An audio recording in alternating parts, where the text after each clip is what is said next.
बड़ा पानी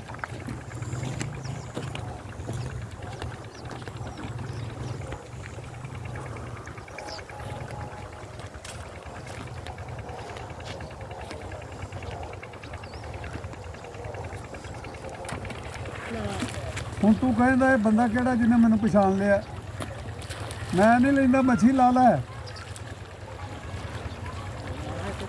ਇੱਥੇ ਹੀ ਨਾ।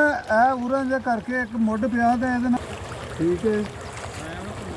ਤੇ ਇੱਥੇ ਇੱਕ ਡੰਡਾ ਇਹ ਮੁੱਢ ਗਿਆ, ਇਹਦੇ ਨਾਲ ਕੁੰਡੀ ਮੇਰੀ ਇੱਕ ਟੁੱਟੀ ਹੈ ਤੇ ਇਹ ਦੇ ਤੇ ਬੜੀ ਵੱਡੀ ਗੱਲ ਹੈ। ਆਹ ਜਿਹੜੀ ਕੁੰਡੀ ਉਦੋਂ ਵੇਖੀ ਗਈ ਉਹਦੇ ਨਾਲ ਦੀ ਯਾਰ ਕੁੰਡੀ ਮੇਰੀ ਟੁੱਟ ਗਈ। ਚੱਲ ਚੱਲ ਟਾਈਮ ਨਹੀਂ ਹੈਗਾ।